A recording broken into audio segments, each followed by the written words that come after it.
Hello viewers, this is Billy coming at you with Southern Bucks. Today I'm going to be showing you how to perform a parasitic draw test. One thing you're going to need to perform this test is a digital multimeter.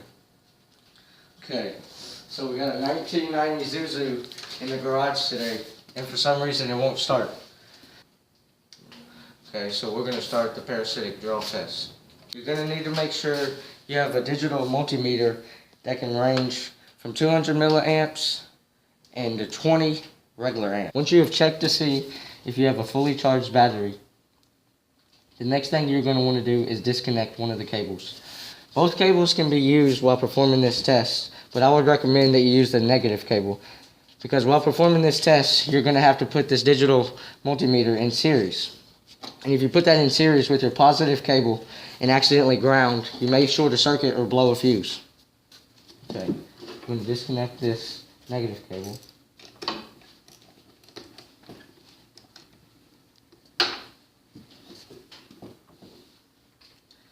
Once the negative cable is disconnected, you're going to want to set your multimeter to amps. There's a slot for milliamps, but you want to go to the highest setting of amps that you have, just in case. You don't want to damage your multimeter. Okay, so you're going to want to take the red lead and put it in the amps slot. Some multimeters have 20 amps as a presetting, but this one, it has 10 amps. 10 amps is good. You really need to just make sure that it can read up 2 to 3 amps. Okay, so we're going to set this to 10 amps. Once you have made sure your digital multimeter is on amps, you are ready to start performing this test. What I'm going to do is put my negative lead on my negative terminal and my positive lead on my negative cable. If you do it the other way around, on your digital multimeter, it will just show up as a negative reading. Either way, it's still drawing the same amount and reading the same amount. Okay, so we're going to put our negative lead on our negative terminal and our positive lead on our negative cable.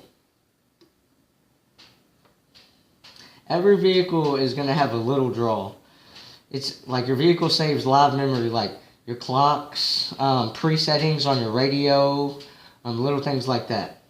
But you don't want anything that's going to exceed 50 milliamps.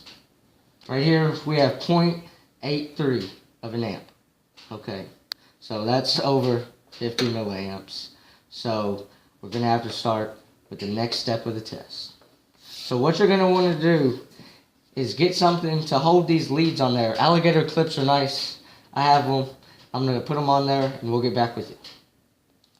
Once you have found something that'll hold the leads on, what you're going to want to do is start with the fuses.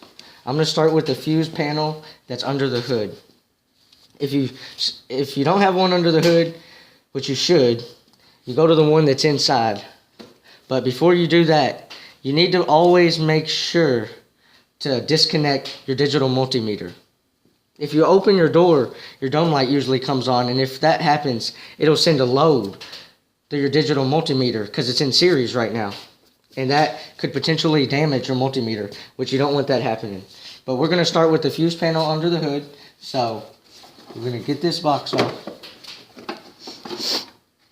And on top, this tells which circuits everything's are in. Okay. So we're going to start by taking each fuse out one by one. There's a fuse clip that usually comes with most vehicles, but I don't have that. So what I've found handy to use is a pair of needle nose pliers. So we're going to take the fuses out, like I said, one by one to try to determine which circuit has a short in it. And we've worked our way all the way down to the hazards. Now next is a 20 amp fuel pump fuse. Draw still hasn't changed.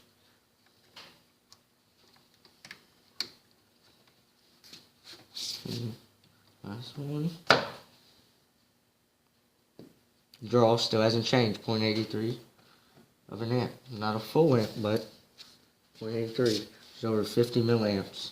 Now your relays you can take those out. Your relays could be stuck open inside, creating a draw. And then one of them could potentially be bad. Okay, so that's right there.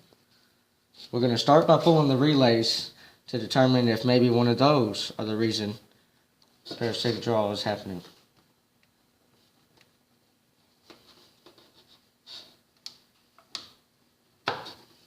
Okay, the draw is still 0.83. It's went up 0.1. Okay, so this relay wasn't it.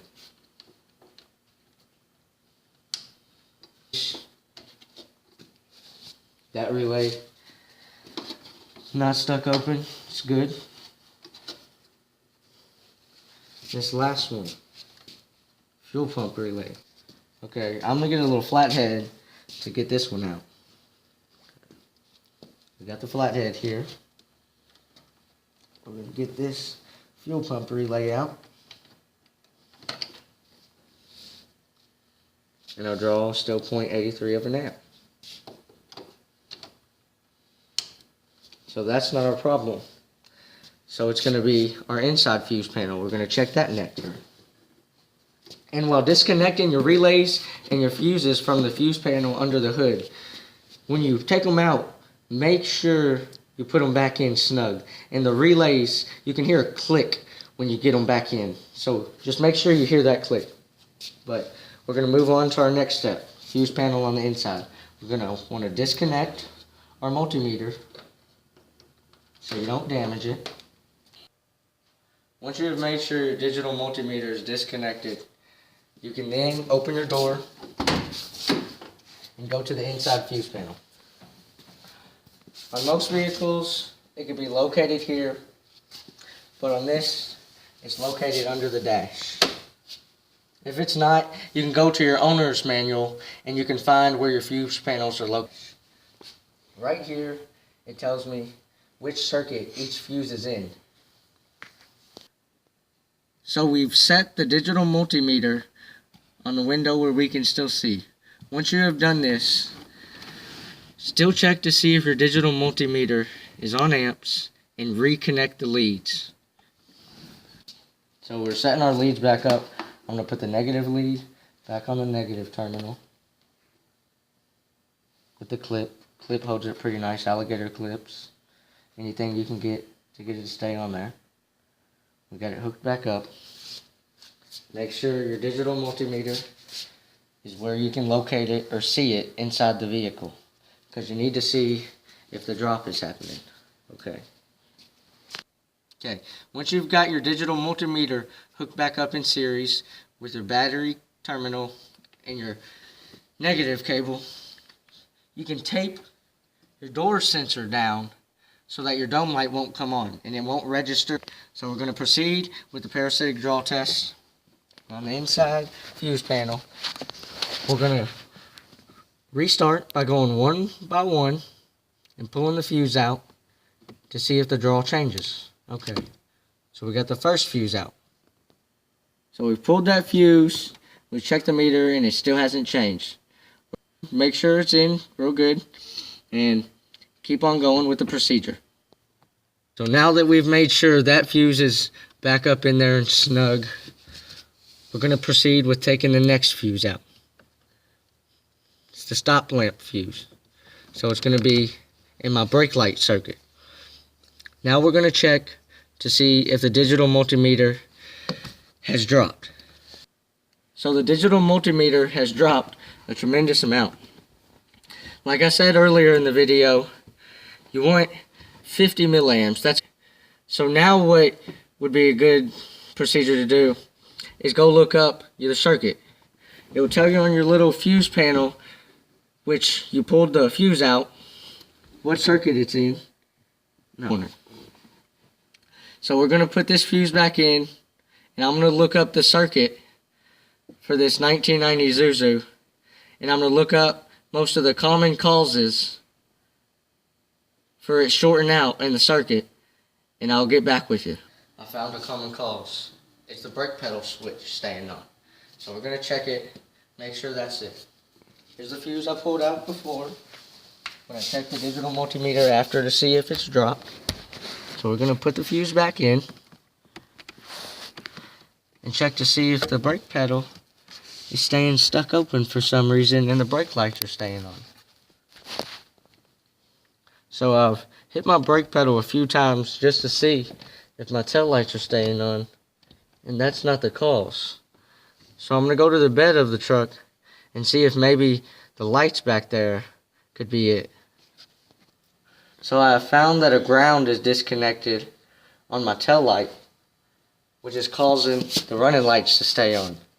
So I'm going to get this ground resoldered and I'll get back with you. So we've got this ground soldered back up. We didn't have shrink wrap, so we used some electrical tape. Okay, now we're going to go still check our digital multimeter. Check, make sure this was it. So our digital multimeter is still reading that it's good. So, now that we know we have fixed the calls, we're going to go back to our battery, hook it up, and see if it will start. Now that we've got our battery hooked back up and we've determined that we have fixed the calls for the parasitic draw, we're going to try to start the vehicle. So, that's what you want to remember. And every vehicle has a draw, so remember, if you have 0 when you do this test, something's probably wrong with your meter. You need to check your meter. But always remember that lights, little things left on inside could be the cause to this draw. But there's other reasons behind your vehicle not being able to start. There's actually 3 main causes that it could be. Your battery could be at the end of its lifespan. Your alternator could be bad, which there's other procedures you can check for doing that, testing your alternator. But your alternator could be bad, or you could have a parasitic draw, which is why we just performed this test, and hopefully this video was helpful to you. Now the battery is reconnected, and we're going to start it up.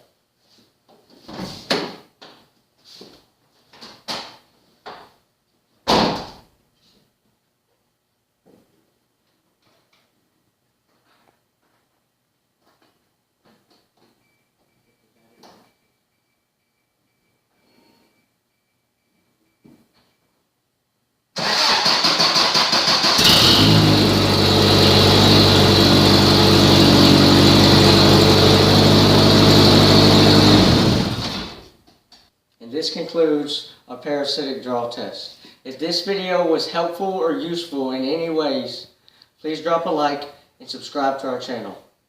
Have a good day.